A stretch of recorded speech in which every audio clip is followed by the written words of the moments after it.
Hello प्यारे दोस्तों, आज के इस वीडियो में हम कल्पित माध्य विधि से माध्य निकालना सीखेंगे बहुत ही आसान तरीके से। तो यहाँ से आपका एक क्वेश्चन आपके बोर्ड एग्जाम में हर बार पूछा जाता है कि निम्नलिखित सारणी का कल्पित माध्य विधि से माध्य ज्ञात कीजिए। तो इसी तरह से आपको सारणी दे दी जाएगी और कहेगा कि इसका कल्पित माध्य विधि से माध्य ज्ञात कीजिए, है ना। तो बहुत ही आसान है माध्य निकालना, यानी कल्पित माध्य विधि से। इस वीडियो को आप पूरा देखिए जिससे आपको हर एक चीज़ अच्छे से समझ में आ जाए और आप इसको बोर्ड एग्जाम में अच्छे से हल करके आए, है ना। तो चलिए शुरू करते हैं। और देखिए यहाँ पर आपको कुछ इस प्रकार से सारणी दे दी जाएगी, है ना, इस तरह से। और ऊपर लिखा रहेगा कल्पित माध्य विधि से माध्य ज्ञात कीजिए। तो देखिए यहाँ पर लिखा रहेगा वर्ग अंतराल, है ना, इसमें दो दो संख्याएँ लिखी रहेंगी। और नीचे लिखा रहेगा वारंवारता, इसमें आपको संख्याएँ इस तरह से लिखी रहेंगी, है ना। तो देखिए हम क्या करेंगे, इसको हल करने के लिए आपको क्या करना होगा, सबसे पहले कुछ इस प्रकार से आपको सारणी बनानी है ना, कुछ इस प्रकार से। तो अभी हमने इसमें कुछ नहीं किया है, जो क्वेश्चन में है यानी जो सारणी में लिखा हुआ है वही हमने सेम इसमें उतार लिया है ना। तो यहाँ पर देखिए वर्ग अंतराल है, तो हमने पहले वाले खाने में वर्ग अंतराल को लिख लिया सेम टू सेम, है ना, जैसा है वैसा ही। अब देखिए जो बारंबारता है इसको हमने दूसरी वाली लाइन में यानी दूसरे वाले खाने में लिख लिया है ना, जैसा है वैसा ही उतार लिया सेम। अब आपको देखिए यहाँ पर क्या करना है, कुछ इस प्रकार से आप सारणी बनाएंगे, 1 2 3 4 5 लाइनें इस तरह से। और देखिए इस तरह से एक लाइन नीचे छोड़ देना है, इसकी हम यानी इसकी ज़रूरत पड़ेगी, इसको आगे हल करेंगे तभी, है ना। तो आप बना लेंगे इस तरह से, है ना। तो इसको हल करने से पहले हम इसका सूत्र समझ लेते हैं, यानी कल्पित माध्य विधि का सूत्र क्या होता है ना। चलिए इसका सूत्र समझ लेते हैं, यानी सूत्र क्या होता है देखिए। यानी कल्पित माध्य विधि, है ना, इसको इंग्लिश में हम कहते हैं एज्यूम्ड मीन मेथड, है ना। और यहाँ पर इसका माध्य का जो सूत्र होता है ना, जिससे हम माध्य निकालते हैं a plus sigma F into D बटे सिग्मा एफ, है ना। तो हम क्या करेंगे, इसमें हमें एक की ज़रूरत पड़ेगी और एफ डी और एफ, है ना।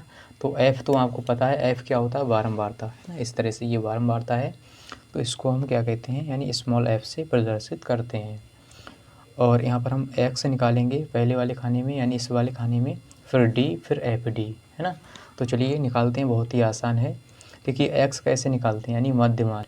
तो यहाँ पर हम x का मान कैसे निकालेंगे, यानी मध्य मान, है ना।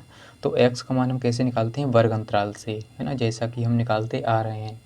तो देखिए वर्ग अंतराल से कैसे निकालेंगे, यानी जो यहाँ पर संख्याएं दी रहेंगी, है ना, इसको हम जोड़ेंगे, दोनों को जोड़ेंगे और बटा 2 कर देंगे, यानी आधा, है ना। तो इसको जोड़िए, यानी 0 और 10 को जोड़ेंगे, है ना, 0 और 10। तो देखिए 0 प्लस 10 करेंगे और बटा 2 कर देंगे, तो 10 ही रहेगा बटे 2, 2 एकम 2, 2 पंजे 10, यानी 5 आएगा। कितना आएगा, 5। तो यहाँ पर हम 5 लिख लेंगे, है ना।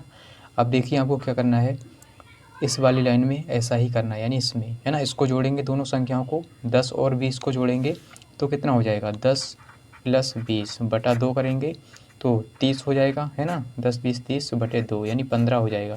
तो 30 का आधा 15, तो इस तरह से आपको 15 यहाँ पर लिख लेना है। अब देखिए यहाँ पर 20 और 30 को जोड़ेंगे, 20 30 कितना होता है, 50, है ना, 50 होता है। तो 50 का आधा कितना हो जाएगा, 50 का आधा 25, है ना, 25 हो गया।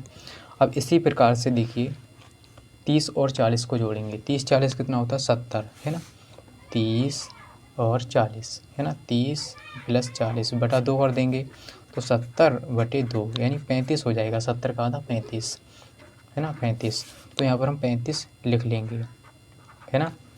और देखिए इसके बाद क्या है, 40 और 50 को जोड़ेंगे तो 40 50 हो जाएगा 90, 90 का आधा हो जाएगा 45, है ना।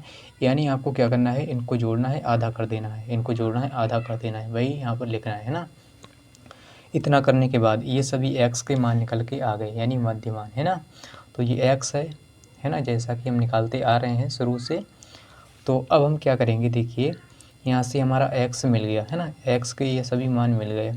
अब इसी x में से यानी इन सभी संख्याओं में से क्या करना है, आपको किसी एक संख्या को लेना है और उस संख्या को आप a मानेंगे। क्या मानेंगे, a, यानी कल्पित मान, है ना, जिसकी हम कल्पना करेंगे, कल्पित मान, है ना। तो कल्पित मान क्या होता है, इसको हम a से दर्शाते हैं, है ना, स्मॉल a से। तो इन सभी संख्याओं में से आप क्या करेंगे, किसी भी एक संख्या को मान लेंगे a, है ना। तो हम क्या करते हैं, हम ज़्यादातर क्या करते हैं, बीच वाली संख्या को a मानते हैं। तो यहाँ से यानी बीच वाली संख्या को a मान लेंगे, है ना, क्या मानेंगे, a। तो स्मॉल a मानेंगे हम इसको, है ना, बीच वाली को। अब आपके मन में ये सवाल आ सकता है कि यहाँ पर क्या है, 5 15, है ना, और यहाँ पर 35 45, तो इसके बीच में आ रहा है 25। और लेकिन यहाँ पर अगर यहाँ पर देखिए कितनी संख्या है, 1 2 3 4 5, और यहाँ पर 6 संख्याएं होती, है ना, तो हम a का मान क्या मानते, यानी a हम कैसे मानते, है ना। तो आपके मन में ये सवाल आ सकता है। तो इसके लिए आप क्या करेंगे, देखिए मैं आपको समझाता हूँ। जैसे यहाँ पर क्या है, 5 है, 15 है, 25 है, 35 है, 45 है ना, ये सभी संख्याएं हैं। यहाँ पर 1 2 3 4 5 हैं, और यहाँ पर एक और होता, 55 होता मान लीजिए इसके बाद, है ना। तो यहाँ पर हम क्या मानेंगे, यानी एक इसको मानेंगे, है ना। तो यहाँ पर देखिए इसको छोड़िए और इसको छोड़ दीजिए, है ना। तो इसको छोड़ दिया, इसको छोड़ दिया, और इसको छोड़ दिया, फिर इसको छोड़ दिया, लेकिन बीच में 2 संख्या रह गई, तो हम एक इसको मानेंगे, है ना। तो यहाँ पर देखिए आप एक किसी को भी मान सकते हैं इन दोनों में से, है ना, इन दोनों में से आप एक किसी भी को मान सकते हैं, आंसर हमारा उतना ही आएगा, है ना। तो इन दोनों में से आप एक किसी को भी मान सकते हैं, है ना। चलिए अब हम क्या करेंगे, देखिए हमने a इसको मान लिया, बीच वाली संख्या को, तो ज़्यादातर हम क्या करते हैं, बीच वाली संख्या को ही a मानते हैं, है ना। चलिए यहाँ से हमें मतलब आसानी हो जाती है इस सवाल को हल करने में। तो अब हम क्या करेंगे, ए इसको हमने मान लिया, अब हम निकालेंगे डी का मान। तो डी कैसे निकलता है, इसको आप ध्यान से समझिए, डी कैसे निकलता है ना, डी। तो देखिए डी कैसे निकलता है, एक्स माइनस ए करके। एक्स में से आप ए को घटाएंगे, जो आपने ए माना है इसको आप एक्स में से घटाएंगे, तो ये सभी एक्स के मान हैं। तो इन सभी यानी एक्स के मान में से आपको ए को घटाना होता है ना। तो ये सभी क्या है, एक्स के मान है ना, और ये क्या है, ए। तो आप x में से a को घटाएंगे, है ना। चलिए घटाते हैं, तो d बराबर होता है x माइनस का a, है ना। तो d का मान निकल जाता है। चलिए इसको हम निकालेंगे, है ना। तो बहुत ही आसान है, देखिए हम क्या करेंगे, यहाँ पर x क्या है 5 और a क्या है 25, है ना, ये 25 है। तो यानी 5 में से हम किसको घटाएंगे, 5 में से हम घटाएंगे किसको, 25 को, है ना।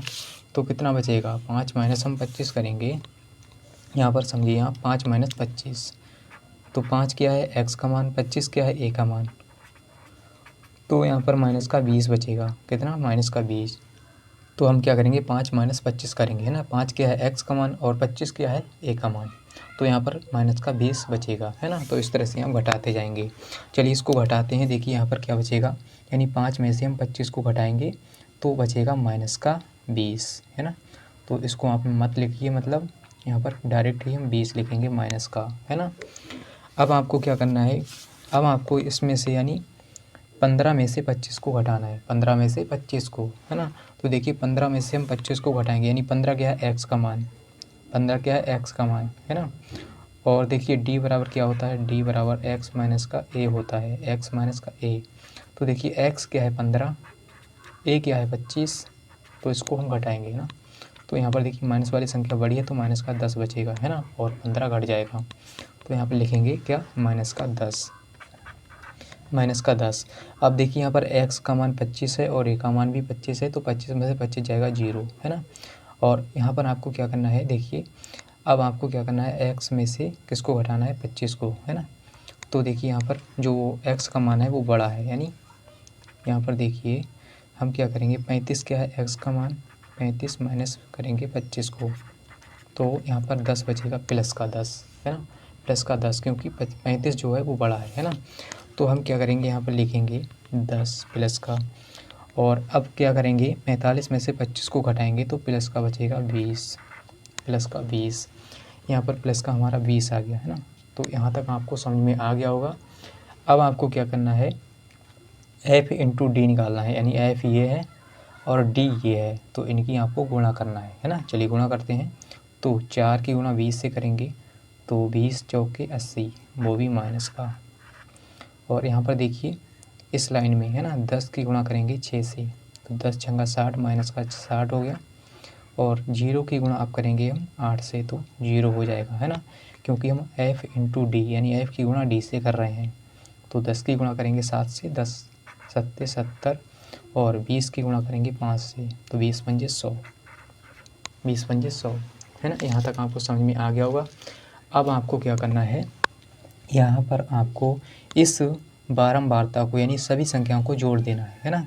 तो यहाँ से हमारा जो निकलेगा वो सिग्मा एफ का मान निकलेगा, यानी सिग्मा का अर्थ होता है जोड़, है ना, जोड़। तो देखिए इनको जोड़ेंगे 4 6 10, 10 8 18 और 18 और 7 25, 5 30 है ना, 30 है ना।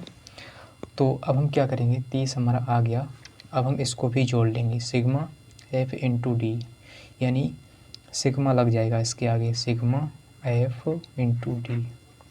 तो इसका मान जो आएगा है ना, देखिए थोड़ी सी जगह कम है यहाँ पर, हम क्या करेंगे यहाँ पर लिख लेंगे नीचे, है ना। तो sigma F into D, sigma का अर्थ होता है जोड़, तो इन सभी को जोड़ेंगे, है ना। तो माइनस वाली हम अलग जोड़ लेते हैं, माइनस वाली संख्या को, है ना। तो देखिए माइनस वाली संख्या को जोड़ेंगे अलग, यानी 80 माइनस का और माइनस का 60, तो 8 6 14, यानी माइनस का हो जाएगा 140, है ना। माइनस माइनस वाला हमने अलग जोड़ लिया। अब देखिए यहाँ पर आपको क्या करना है, इसको आपको अलग जोड़ना है, जो प्लस वाला है, प्लस का 70 प्लस का 100, तो 170 हो जाएगा प्लस का 170, है ना। अब देखिए कौन सी संख्या बड़ी है, 170 बड़ी है, तो 170 में से 140 जाएगा, 30 बचेगा प्लस का 30। तो प्लस का जो 30 बचा है वो आप यहाँ पर लिख लेंगे, है ना, 30। चलिए नीचे लिख लेते हैं 30, है ना। तो ये क्या है, सिग्मा एफ इंटू डी बराबर, है ना।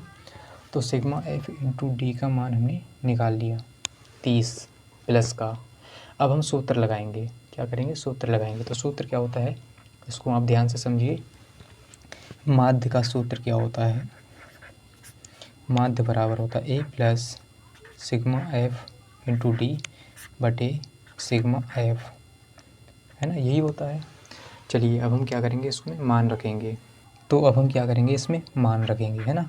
तो देखिए ए की जगह क्या है, 25, तो 25 plus sigma F into D का मान 30 है, तो 30 बटे सिग्मा एफ का मान 30 है ना, दोनों का मान 30 है।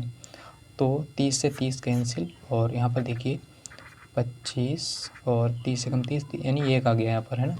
तो 25 प्लस 1 यानी 25 प्लस 1 हो जाएगा 26, है ना। तो जो माध्य हमारा आया है वो क्या है, माध्य बराबर 26, है ना, यही हमारा क्या है आंसर। तो यहाँ पर हमारा जो माध्य निकल के आया है वो 26 है ना, कितना 26। तो कुछ इस प्रकार से आपको हल करना होता है। तो मैंने आपको बहुत ही बारीकी से समझाया हर एक चीज़ को, है ना, और उम्मीद करता हूँ कि आपको समझ में आ गया होगा। और अगर समझ में आ गया है तो इस वीडियो को लाइक कर दीजिए और चैनल को सब्सक्राइब कर लीजिए, और अपने दोस्तों के साथ भी इस वीडियो को शेयर करिए, और कमेंट में लिख दीजिए कि हाँ सर हमें समझ में आ गया है। और आपके एक लाइक से हमें मोटिवेशन मिलता है, जिससे हम आपके लिए इसी प्रकार के वीडियो बना के लाते रहें। और मिलते हैं अगली वीडियो के साथ। आज के लिए इतना ही, जय हिंद।